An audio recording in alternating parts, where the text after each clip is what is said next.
All right, hello everybody. Welcome to your second installment of our perspective practice. This is going to be assignment number 2. Today we're going to be working on cylinders and triangular forms.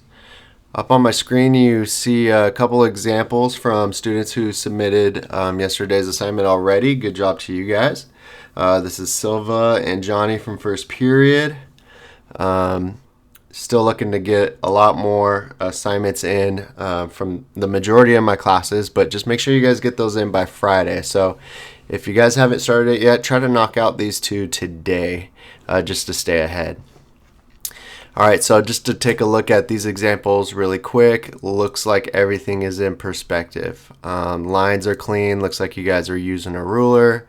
Even adding some overlap in a lot of different sections that really increases the perspective of depth there, not just utilizing the 1-point perspective, but utilizing overlapping shapes. And just looks really good. I just want you guys to also keep in mind as I'm going through these tutorials, we're concentrating on how to connect the shapes to 1-point perspective, but I'm also giving you guys tips to develop the space, just like yesterday we talked about overlapping. I also want you guys to think about placement. We'll take a look at Silva's here. I mean, look how she put the shapes around the outside, and also the space in the middle is developed as well. So as you guys have some empty space as you're continuing to place the forms on your page, utilize the empty space and kind of create a balanced design here. That's going to be one of our ending goals here. Johnny did really good connecting all the shapes to the 1 point here, utilizing some overlap, which is nice, but still some empty space here. Now, of course, I'm not going to mark down at all for the practice assignment. I just want you guys to be conscious about that and just kind of develop the space. Also with these, both utilized minimum number of 10 shapes. Make sure you guys are doing 10 forms, or else I cannot give you the full credit. It's only 5 points, not a lot of points, but just want to make sure you guys get the maximum amount of points just by doing what is required here. Okay, just kind of looking for anything else here. I would just take a look at Johnny's right here. Take a look how the edges of this rectangle line up with this rectangle. Okay, we kind of want to stay away from that. It's not a big deal whatsoever, but sometimes when these edges of one form to another line up, sometimes the space gets a little confused. So make sure you guys separate even just a little bit. So I would kind of pull this to the outside just even a millimeter or so, just so we can kind of see the differences in the edges there. Okay, looking good. Thank you guys for submitting those. So we'll get right to cylinders and triangular prisms. Hopefully I'm on the right layer here. We're going to start off with, can you guess? The vanishing point. We're going to call this guy the VP, short for vanishing point. And I'm working with an example here that I'm going to put on the Google Slides.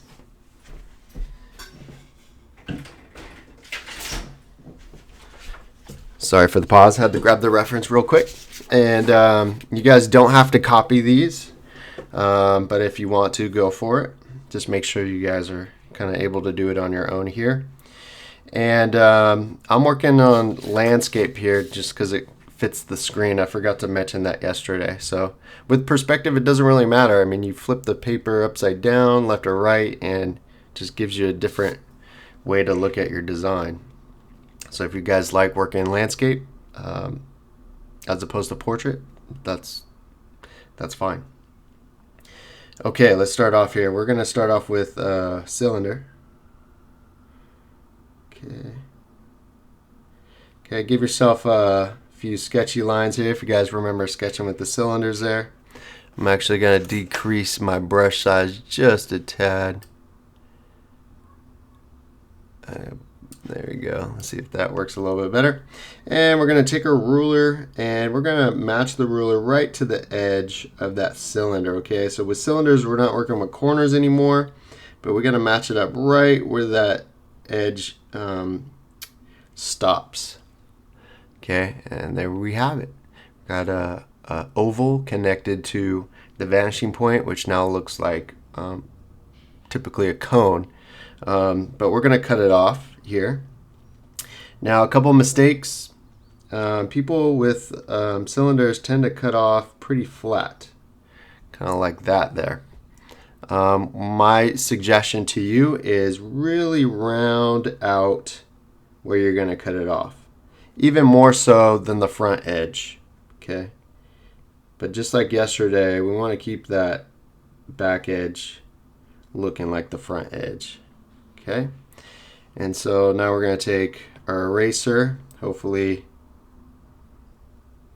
we are sketching light here. Don't forget to do that. Make it easy for erasing. And now we have a cylinder that is cut off.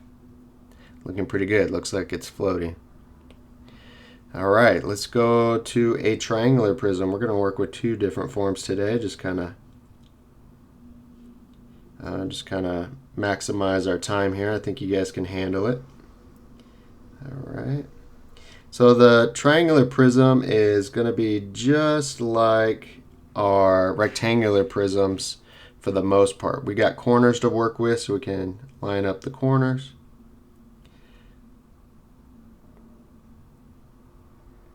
Okay. Sure, our lines look pretty straight. But the angles of our front edges are a lot more angular, so we really got to pay attention to how we're cutting this off. Okay, really make sure that back edge is parallel to the front edge. So I'm going to cut this off. We're going to go about medium on this. Okay, I'm going to start from here. Kind of want it to end there. And remember, front edge is pointing this way. I want my back edge to point the same way. Okay, don't worry about where your side edges are. Just be parallel. Okay. And this one is going this direction. Okay, you can take your ruler, kind of line it up there or eyeball it. And those look pretty good. Okay. So I'm just going to go backwards on this one just a little bit more. Okay. A lot of people tend to make the angles, if they're not parallel, they're a little bit more outward. Okay. It's actually better to be parallel, but if you're really confused, like if it looks a little off, actually bring it in a little bit more than the front edge. So it's better to be inward more than outward, because that's going to actually, that's in reality, that's how the perspective kind of works here. Things look a little bit more angular or curved. Same thing with the cylinders. If you make that back edge a little bit more curved than the front edge, it actually looks a little bit more natural. All right, let's cut that off here. Looking good. Okay.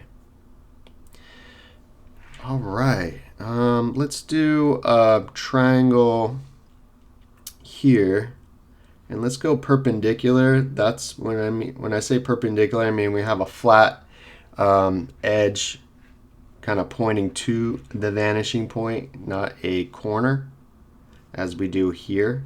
You know, we don't have this arrow pointing towards the vanishing point. This one we're with kind of pointing away. And I'm just going to randomize my lengths of my edges here just to kind of add some variety here. And let's see what we got. I'm using my drawing as a reference, but as you guys can see, when we match these up, they're going to look a little bit different. And let's see here. Notice I lined it up to the vanishing point, but I didn't draw the lines all the way. I think for this one, I'm just going to let it go behind. So I'm going to cut it off right about here and look at my front edge and make it parallel. And now it gets lost on this guy here. I'm done with that. Just kind of clean up this edge here. We're good to go. All right, we're developing some space. We already have 3. Okay, I'm going to go a little bit quicker here. Let's see. Let's add a long cylinder here. Sketch that. Give yourself a few rotations. Ooh, it's hard to draw straight lines without a ruler here. A little wobbly, especially on a glassy surface like an iPad that I'm using here. And let's see, let's make this one long. Okay, so again, giving you guys tips to really design your space. So if I do a couple mediums, maybe the next one I want to do a really long one. If I did a triangle, maybe the next one I do a cylinder. Just kind of even out the design. I'm going to leave that one. And let's see, do another triangle out here. Kind of develop the empty space. I'm going to show you guys a little trick on this one, see if you guys like it. It's kind of jumping ahead a little bit. Okay, so I'm going to connect this all the way to the vanishing point. I would also say, you know, one of the biggest mistakes somebody can make is actually doing a couple vanishing points, actually not utilizing the vanishing point. You know, sometimes when I get some of these practice pages, the shapes are pointing in a bunch of different directions. This is one point perspective, so everything goes to the point. Okay, so just keep in mind. All right, and so we're gonna cut this guy off, maybe short, a little shorter. Okay. Pay attention that I'm going parallel front edge. I'm gonna darken that up to the back edge. Okay, and this is gonna look a little weird, but remember, go parallel, if not a little bit more in. You can see I kind of had to sketch that in, make sure I got the right angle. Okay, and now this is gonna be a little weird for you guys, but I'm just gonna do it. So I can actually add in another triangle here using the same perspective lines. I just need to create another triangle. So just like this front edge here, I'm going to add in another one that's parallel to that. And I'm going to connect the top to that one. Okay, so we got another front face. And now we can disconnect wherever we want, and maybe just a little bit longer. Can go parallel. Look at that, we got another triangle there using those same lines. If you didn't get that, that's okay. Not really part of this assignment here. I just thought you guys would like that. Kind of like to add in a couple extra things here for you guys to work with.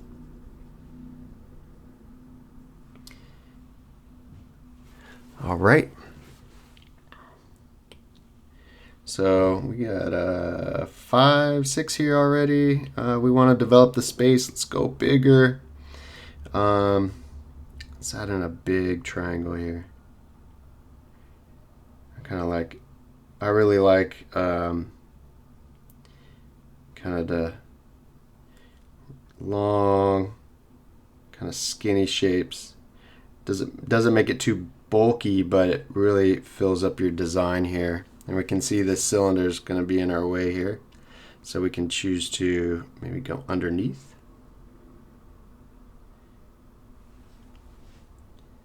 Obviously, if we go on top of that, it'll just disappear. So, all right. And again, I'm going to repeat this tip for cutting off. It's really good to overlap your shapes if you have them on there already. So a lot of people tend to kind of cut off right at the beginning or the end. I would say kind of do it somewhere in the middle.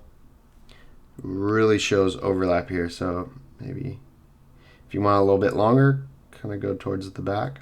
Okay, and remember, here's my front edge, darkening that up here. Here's my back edge. Here's my front edge on this side, darkening that up.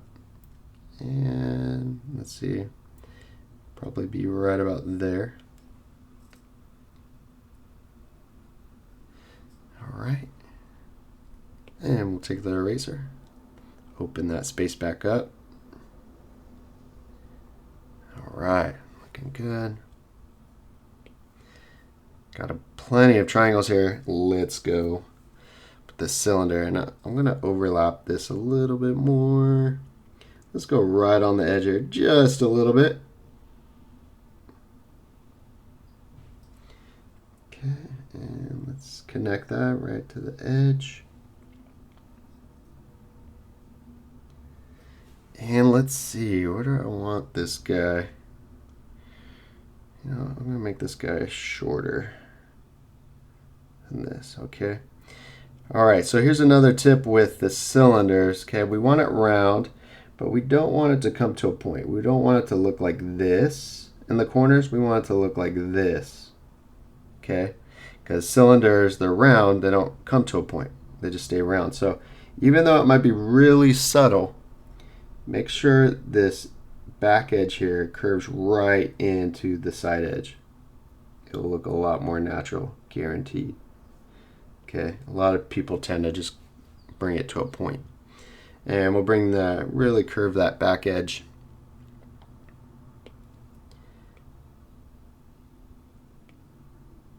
Erase the space. Erase there. I want it to go on top of the triangle, so I'm going to erase the triangle's lines. Sorry, just a little bit of lag there. Okay. All right, so we have 1, 2, 3, 4, 5, 6, 7, 8-ish. You can see that I got some empty space here, so I want to develop that in here and possibly even here. Let's just do one more together. I'm not going to finish the full 10, but hopefully you guys got it by now. I want to do some overlap on the sides here. Let's do a couple more. I'm going to do the foreground and background thing that we did yesterday. So I'm going to add in another triangle. Right, kind of seemingly in front of this cylinder. And I'm going to connect the lines to the vanishing point, but stop right in front of the face like we did yesterday. And let's see, parallel lines. So you can see right here, we just overlap just a little bit, and I'm going to tell you that can make a big difference. So just a little bit tells or shows the viewer that that triangular form is in front of the cylinder. If they were separated, you can't tell. You can kind of have an idea, but it's not really specific. So it's good to tell the viewer where your forms are. Okay, and let's see, I'm going to erase that. I kind of have too big of an eraser here. Let me bring that back in. There we go. We got foreground right there. Now if it looks a little bit too much, of course, just you can make it a little bit longer to make it look like it's really in front of that face. And let's just do like a little bitty guy over here. How about just, so I got some lag time here. There we go. And connect it to the vanishing point. How about we'll go pretty close, super round back. And let's have this go behind. So I'm going to erase the cylinder's lines because it's going to be behind there. So there we go. Now we got kind of a background form there, and it's looking pretty good. So still, got these kind of spaces to develop, but we have enough shapes, so it's good to go to turn in for the assignment, but just be mindful of these spaces in our future, for our future final design there. Okay. Well, I hope that worked out for you guys. Again, if you guys have any questions, please reach out to me, and I'll do my best to re-instruct if I feel the class needs it. I'll make another video for you guys. All right, take care, and hope you guys have a great day.